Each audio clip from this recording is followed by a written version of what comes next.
ఒక తీవ్రమైన విషాదం. ఈ విషాదం కూడాను ఒక బర్త్‌డే వేడుకలో జరిగిందన్నమాట. నిజంగా పాపం ఈ బర్త్‌డే ఎవరైతే బర్త్‌డే బాయ్ ఉన్నాడో, ఈ బర్త్‌డే బాయ్‌కి చక్కగా జన్మదిన వేడుకలు జరుపుదామని చెప్పేసి పేరెంట్స్ చాలా ఆనందంతోటి జరుపుకున్న సమయంలోనే ఒకేసారి ఈ సంఘటన జరిగింది. ఈ సంఘటన జరగడంతోటి పాపం నిజంగా కుటుంబం అంతా కూడా తీవ్ర దుఃఖానికి లోనైందన్నమాట. అసలు ఏం జరిగింది ఈ బర్త్‌డే వేడుకలోని? ఇక్కడ మనుషులు తప్పిదం కూడా ఉంది. మనుషుల యొక్క అజాగ్రత్త వల్ల ఇది కూడా జరిగిందన్నమాట. అసలు ఏ అజాగ్రత్త జరిగింది? మనం ఏం గమనించాలి? మన చుట్టూ ఉన్నటువంటి ప్రమాదాలు ఉన్నప్పుడు మనం ఎందుకు గమనించట్లేదు? అనే విషయాలు ప్రతిది కూడా మీకు పిన్ టు పాయింట్ చెప్తాను. ఇది కూడా ఎక్కడ జరిగిందనే విషయం కూడా మీకు చెప్తానన్నమాట. అప్పుడు మీకు ఒక క్లారిటీ వచ్చేస్తది. అసలు ఏం జరిగిందంటే మామూలుగా ఒక కుటుంబం, మా కుటుంబంలోని ఇద్దరు పిల్లలమాట. భార్యాభర్తలకి ఒక కొడుకు, ఒక కూతురు. కొడుకు బర్త్‌డే మాట. కొడుకు బర్త్‌డే కాబట్టి చక్కగా అందరిని పిలిచారు. మంచి సెలబ్రేట్ చేసుకుందాం అని చెప్పేసి ఒక మంచి కేక్ కూడా తీసుకొచ్చారన్నమాట. ఎప్పుడైతే ఈ కేక్ తెచ్చారో ఎక్కడైతే బేకరీ ఉంటది కదా! బేకరీ దగ్గర వీళ్ళు గమనించలా. ఆ కేక్‌లో ఏమున్నది, ఏమి లేదని చెప్పేసి గమనించలేదు. చాలామంది బర్త్‌డే జరుపుకుంటారు గానీ, కేకులు ఏదైతే ఆర్డర్ ఇస్తారో, ఆర్డర్ ఇచ్చినప్పుడు మీరు కేకుల్లోని ఏమేమి కలుపుతున్నారనే విషయాన్ని కూడా మీరు 100% గమనించాలి. ఇప్పుడు అలా గమనించకపోవడం వల్ల ఈ బర్త్‌డే వేడుకల్లోని అత్యంత తీవ్రమైన విషాదం నెలకొందన్నమాట. నిజంగా ఈ పేరెంట్స్ గమనించలేదు. గమనించకుండా ఏదైతే కేక్ ఉందో తీసుకొచ్చారు. తీసుకొచ్చిన తర్వాత మనం ఒకసారి చూసుకుంటే గనక ఈ కేక్ మీద డిజైన్ గట్టా చేస్తా ఉంటారు. డిజైన్ చేసి కొన్ని కొన్ని ఫ్లవర్స్ అని, కొన్ని కొన్ని సింబల్స్ గట్టా పెడతా ఉంటారన్నమాట. అంటే ఆ కేక్ మీద నిలబెడతా ఉంటారు. సో, అటువంటి క్రమంలో ఏంటంటే దానికి సంబంధించిన సపోర్టివ్స్ గట్టా పెడతా ఉంటారన్నమాట బేకరీలో. అది చాలామంది గమనించరు.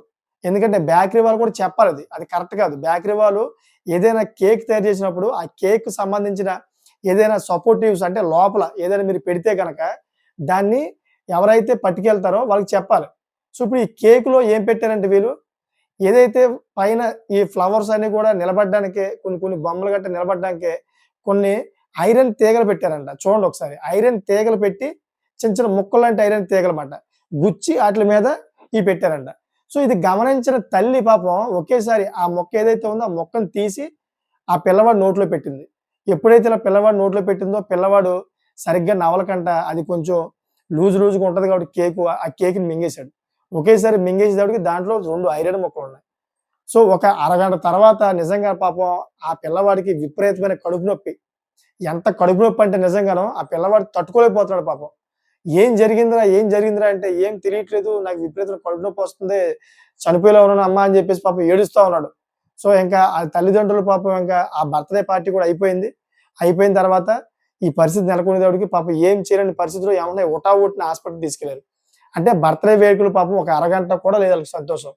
ఎందుకంటే ఈ బేకరీలోని ఎవరైతే ఈ కేక్ చేశారో, ఈ కేక్ చేసిన వ్యక్తుల వల్లే ఈ పరిస్థితి ఏర్పడిందన్నమాట. ఎందుకంటే బేకరీలోని కేక్ తయారు చేసినప్పుడు ఏదైనా ఐటెమ్స్ దాంట్లో ఎగస్ట్రా ఐటెమ్స్ గట్టా పెడితే 100% అంటే మనకి హాని కలిగించే ఐటెమ్స్ పెడితే 100% బేకరీ వాళ్ళు చెప్పాలి. చాలామంది చెప్పరు. చెప్పకపోవడం వల్ల ఇటువంటి నిర్లక్ష్యం ఏర్పడుతుందన్నమాట. సో, ఈ వీడియో చేయడానికి ప్రధానమైన కారణం అదే. చాలామంది బర్త్‌డే వేడుకలు చేస్తారు కాబట్టి దయచేసి మీరు గమనిస్తారని చెప్పేసి ఈ టాపిక్ ముందుకు తీసుకొచ్చానన్నమాట. సో, ఎప్పుడైతే ఈ బాబుని హాస్పిటల్‌కి తీసుకెళ్లారో హాస్పిటల్‌లోని స్కానింగ్ చేశారు డాక్టరు. స్కానింగ్ చేస్తే అక్కడ ఇంతింత ఈ ఐరన్ తీగల్లాంటియి పొట్టలో కనిపించినియమాట. ఈ ఐరన్ ముక్కలు ఏవైతే ఉన్నాయో తీగల్లాగా ఆ ఐరన్ ముక్కలే ఇతనికి లోపల పేగులు గుచ్చేస్తా ఉన్నాయి. అందుకని కడుపు నొప్పి తట్టుకోలేకపోతా ఉన్నాడు. సో, మేము ఇతన్ని ఒక రోజు అబ్జర్వ్‌లో పెడుతున్నాం. అబ్జర్వ్‌లో పెట్టి దాన్ని సర్జరీ చేయాలా? లేకపోతే ఇంకేమైనా పద్ధతిలో దాన్ని తీయాలని చెప్పి చూస్తామని చెప్పేసి ఒక రోజు అబ్జర్వ్‌లో పెడితే దేవుడి దయ వల్ల అయితే ఆ మరుసటి రోజు మలం ద్వారా అయితే బయటకొచ్చేసినాయి. నిజంగా వాళ్ళు ఆ తల్లి ఇన్‌స్టాగ్రామ్‌లో పోస్ట్ చేసిందన్నమాట. చాలామంది బేకరీలోని ఇటువంటి తప్పిదాలు జరుగుతా ఉన్నాయి. చాలామంది గమనించండి. లేని పక్షంలోని మీ పిల్లల ప్రాణాలతో చెలగాటమాడతారు వీళ్ళందరూ కూడాను. లేకపోతే మీ పిల్లల ప్రాణాలు పోతాయని చెప్పేసి ఆవిడైతే ఇన్‌స్టాగ్రామ్‌లోని దీన్ని పోస్ట్ చేసిందన్నమాట. ఇన్‌స్టాగ్రామ్‌లో పోస్ట్ చేయడం వల్ల ఇదంతా కూడా తెలిసింది. సో, ఎప్పుడైతే ఈవిడ ఇన్‌స్టాగ్రామ్‌లో పోస్ట్ చేసిందో ఈ వ్యవహారం అక్కడితో ఆగిపోలా. మొత్తం దేశవ్యాప్తంగా అయితే చర్చనీయాంశమైంది. ఏదైతే ఫుడ్ కార్పొరేషన్ ఉంటదో, ఫుడ్‌కి సంబంధించిన డిపార్ట్‌మెంట్ ప్రభుత్వ రంగం ఉంటుందో, ఆ ప్రభుత్వ రంగం కూడాను ఎంట్రన్స్ అయిపోయిందన్నమాట. ఎవరెవరైతే బేకరీలోని ఇటువంటి కేకులు తయారు చేస్తా ఉన్నారో అందరికి కూడా కఠినమైన రూల్స్ పెట్టింది. ఏదైతే ఈ బేకరీ తయారు చేసినప్పుడు మీరు మనుషులకి హాని కలిగించే వస్తువులైనా పెడితే మాత్రం తస్మాత్ జాగ్రత్త మీ యొక్క బేకరీని సీజ్ చేస్తామని చెప్పేసి వార్నింగ్ కూడా చేసిందన్నమాట. సో, చూడండి ఎందుకంటే ఇటువంటి తప్పిదాలు ఏదైతే వాళ్ళకి కేక్ ఉందో, ఆ కేక్‌ని చాలా అందంగా తయారు చేసి ఇద్దామని చెప్పి వాళ్ళు అనుకుంటా ఉంటారు. కానీ దాంట్లోని ఈ ప్రాణాలు పోయే ఏదైతే ఐటెమ్స్ ఉంటాయో అవి పెట్టకూడదు కదా! ఒకసారి ఆలోచించండి. మీరు పెడితే గనక ఆ కేక్‌లో ఎవ్రి ఐటెమ్ మనం తినే పదార్థమే అయ్యి ఉండాలన్నమాట. అలా కాకుండా వేరే పదార్థం ఉండకూడదు. ఎందుకంటే కేక్‌ని చూడగానే ఆ కేక్ అంతా కూడా తినే పదార్థం అనుకుంటాం. పిల్లలందరూ కూడా అనుకుంటారు. మనం కూడా అనుకుంటాం మాట సహజంగా. ఫస్ట్ నుంచి కూడా అదే మనకు అలవాటయింది. అంతేగాని కేక్‌లో ఇనప ముక్కలుంటాయి, లేకపోతే ఇంకేమైనా ఉంటాయని చెప్పేసి మనం అనుకోం కదా! సో, ఈ విధంగా అయితే ఫుడ్ కార్పొరేషన్ ఏదైతే ఉందో ఫుడ్ డిపార్ట్‌మెంట్ కూడా వీళ్ళకి ఈ బేకరీ ఎవరైతే నిర్వహిస్తా ఉన్నారో వాళ్ళందరూ కూడా కఠిన రూల్స్ అయితే విడుదల చేసిందన్నమాట. ఎవరైతే ఈ కేకులు గట్టా తీసుకుంటా ఉంటారో ప్రజలు, మీ పిల్లల బర్త్‌డే అని చెప్పేసి, అదేవిధంగా డిసెంబర్ 31 అని, అదేవిధంగా చాలా చాలా మ్యారేజ్ డే అని చెప్పి చాలా చాలా ప్రోగ్రామ్స్‌లో ఈ కేక్స్ గట్టా ఆర్డర్ చేసుకొని తీసుకెళ్తా ఉంటారు. సో, తస్మాత్ జాగ్రత్త. ఈ కేకులు తినే విషయంలోని ఈ కేకుల్లో ఏమేమి కలుపుతున్నారో మీరు అక్కడే బేకరీలోనే వాళ్ళని అడగండి. బేకరీలోని అడగలేని పక్షంలోని ఇటువంటి ప్రమాదం జరిగే అవకాశం ఉంటది. 100% చనిపోతారన్నమాట. ఎందుకంటే రీసెంట్‌లీగా ఈ కేక్ తిని ఇద్దరు అక్క చెల్లెలు చనిపోయారు. ఎందుకంటే దీన్ని హైదరాబాద్‌లో జరిగింది ఈ సిట్యుయేషన్ కూడాను. సో, ఇదంతా కూడా ఎక్కడ జరిగిందంటే ఏదైతే ముంబై ఉందో ముంబైలో జరిగింది. ఏదైతే పిల్లవాడు ఈ పిన్నులు ఏదైతే కడుపులోకెళ్ళిపోయాయో ఇదంతా కూడా ముంబైలో జరిగింది. కానీ హైదరాబాద్‌లోని కేక్ తిని ఇద్దరు అక్క చెల్లెలు చనిపోయారని చెప్పాను కదా! ఆ కేక్ తిని హైదరాబాద్‌లో ఎలా చనిపోయారంటే, ఆ కేక్ తిన్న తర్వాత ఇద్దరికి కూడా ఫుడ్ పాయిజన్ అయింది. ఆ కేక్‌లోని కొన్ని కెమికల్స్ కలిపారని చెప్పేసి అప్పట్లో రిపోర్ట్స్‌లో బయటకొచ్చాయన్నమాట. అంటే కేక్ బాగా డిజైన్ చేసి కొంచెం అందంగా ఉండాలని చెప్పేసి చాలామంది బేకరీస్‌లో ఏం చేస్తారంటే కెమికల్ వేస్తా ఉంటారు. సో, కెమికలేసి తయారు చేస్తా ఉంటారు. అంతేకాకుండా అది తీసుకొచ్చి స్టోరేజ్ చేస్తా ఉంటారన్నమాట. చాలామంది ప్రజలేంటంటే కేక్ మాకు రెడీగా కావాలని చెప్పేసి ఒక 2, 3 రోజుల నుంచి నిల్వ ఉన్న కేక్‌ని కూడా పట్టుకెళ్ళిపోతా ఉంటారు.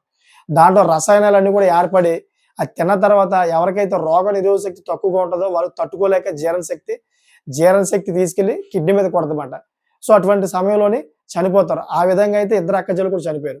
ఇప్పుడు ఈ విధంగా అయితే పిల్లవాడు ఈ బర్త్‌డే కేక్‌లోని ఈ విధంగా విషాదం బయటపడింది. దయచేసి ఈ వీడియో ప్రతి ఒక్కరు షేర్ చేయండి. ఎందుకంటే చాలామంది ఇళ్లలోని చాలామంది పిల్లలకి, అదేవిధంగా చాలామంది మ్యారేజ్ డే‌లకి, అదేవిధంగా పండగలకి, పబ్బాలకి అన్నిట్లో కూడాను ఈ కేకులు తీసుకొచ్చి ఈ మధ్య కాలంలో ట్రెండ్ అయిపోయింది కాబట్టి కేకులు ఎక్కువగా యూజ్ చేస్తున్నారు కాబట్టి ప్రతి ఒక్కరికి షేర్ చేయండి. ఈ కేకుల్లోని చాలా ప్రమాదకరమైన కొన్ని వస్తువులు గట్టా కలుపుతా ఉన్నారు.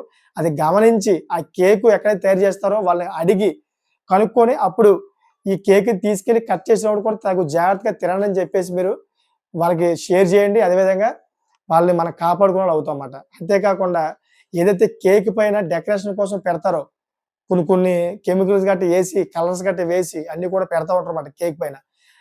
ఎవరైతే ఫుడ్‌కి సంబంధించిన అధికారులు ఉన్నారో వాళ్ళందరూ కూడా చెబుతా ఉన్నారన్నమాట. ఏ విధంగా అంటే ఈ పైన వేసిన డెకరేషన్ అంతా కూడా తీసేసి పక్కన పడేయమంటారన్నమాట. తినొద్దంటారు అసలు. దానివల్ల మీకు ఆరోగ్యం క్షీణిస్తది తప్ప దానివల్ల మీకు ఎటువంటి ప్రయోజనం లేదని చెప్తా ఉన్నారు. అది తీసేసి దాని తర్వాత ఉన్నటువంటి కేక్ ఏదైతే ఉందో ఆ కేక్ కట్ చేసుకొని తినమంటారన్నమాట. ఎందుకంటే పైన డెకరేషన్ కోసం చాలా రసాయనాలకు సంబంధించిన కొన్ని ఐటెమ్స్ అన్ని మిక్స్ చేసి అయంతా షో అప్ చేస్తా ఉంటారన్నమాట. అదంతా కూడా మీ ఆరోగ్యానికి హానికరం అని చెప్తా ఉన్నారన్నమాట. సో, ఈ విధంగా అయితే ముంబైలో జరిగిన సంఘటన దేశవ్యాప్తంగా అయితే చర్చనీయాంశమైంది. ఆవిడ ఇన్‌స్టాగ్రామ్‌లో పెడుతూ పాపం కన్నీటి పరమంతమైంది.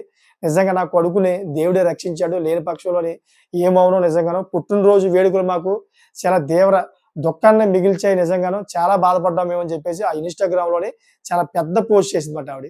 అలా పోస్ట్ చేయడంతోటి లాస్ట్‌కి ఎవరైతే ఫుడ్ డిపార్ట్‌మెంట్ ఉందో ఫుడ్ డిపార్ట్‌మెంట్ దాకా ఎళ్ళింది. అంతేకాకుండా మొత్తం సోషల్ మీడియాలోని వైరల్ అయిపోయిందన్నమాట అది. సో, ఈ విధంగా అయితే నేటి సమాజంలో చాలామంది గుడ్డితనంగాను ఏదైతే ఫుడ్ ఉందో ఫుడ్‌ని తీసుకొని తెచ్చేసుకుంటా ఉన్నారు. సరిగ్గా స్టోరేజ్ చేయరు. చాలామంది పుచ్చకాయలు తిని చచ్చిపోతూ ఉంటే కొంతమందయితే మామిడికాయలు తిని చనిపోతా ఉన్నారు. ఈ విధంగా ఫుడ్ పాయిజన్ అవుతా ఉంది. కొంతమంది గమనించకుండాను ఆ ఫుడ్‌లో ఏముందని చూడకుండా ఈ విధంగా అయితే తినేసి తర్వాత కడుపు నొప్పి అని చెప్పి బాధపడతా ఉన్నారు. సో, ఏది ఏమైనా గాని ప్రమాదం అనేది ఏ విధంగా వస్తదని చెప్పేసి మనకు తెలీదు. అందుకనే ఫస్ట్ ఆఫ్ ఆల్ మనం ఏం చేయాలంటే ఏదైనా తిన్నప్పుడు దాంట్లో ఏముంది? ఏమి కలిపారని చెప్పేసి ఒక్కసారి మనం ఆలోచిస్తే ఒక స్టెప్ ఆగి ఒకసారి మనం ఆలోచించి అప్పుడు తింటే గనక ఎంతో కొంత ప్రయోజనం ఉంటదని చెప్పేసి నా ఉద్దేశం. అందుకని చెప్పేసి ఈ టాపిక్ తీసుకొచ్చి మీ అందరికి కూడా చెప్పాను. ఎంతో కొంత మీరు జాగ్రత్త పడి మీ ప్రాణాలు కాపాడుకుంటారని, అదేవిధంగా మీ పిల్లల ప్రాణాలు కాపాడుకుంటారని చెప్పి ఈ టాపిక్ తీసుకొచ్చి ముందుకు చెప్తానన్నమాట. సో, దీని మీద ఒక మంచి కామెంట్ చేయండి. ఈ కామెంట్ ఎలా ఉండాలంటే చాలామంది ప్రజలు తొందరపాటులో వెళ్ళిపోయి ఫుడ్ అనేది తీసుకొచ్చి తిని తర్వాత ప్రాణాలు కోల్పోతా ఉన్నారు. ఇలా తొందరపాటు పడకండాను తగు జాగ్రత్తగా ఉండే విధంగా అయితే మంచి కామెంట్ చేయండి. ఆ కామెంట్ చదివిన తర్వాత ఎంతో కొంత వాళ్ళు తగు జాగ్రత్తలు తీసుకుంటారని చెప్పేసి కామెంట్ చేయమంటున్నారన్నమాట. అంటే మనం చేసే కామెంటు ఈ సొసైటీకి, సమాజానికి చాలా ఉపయోగపడాలన్నమాట. అటువంటి కామెంట్ చేయండి. నేను కూడా ప్రతిరోజు సొసైటీకి ఉపయోగపడే వీడియో చేస్తానన్నమాట. ఎందుకంటే సొసైటీలోని ఎంతో కొంత మనం మంచి చేసి ప్రజలను కాపాడుకోవాలనే ఉద్దేశంతోటి సమాజం మీద ఒక శ్రద్ధ ఉన్న పౌరుల్లాగా అయితే సొసైటీని అలర్ట్ చేసి ఒక మంచి వీడియో తీసుకొచ్చి పెడతా ఉంటాను రోజు అన్నమాట. సో చూసారు కదా, ఇటువంటి లేటెస్ట్ ఇన్ఫర్మేషన్ కోసం నా ఛానల్ ఎప్పటికప్పుడు సబ్స్క్రైబ్ చేసుకోండి. Thanks for watching friends.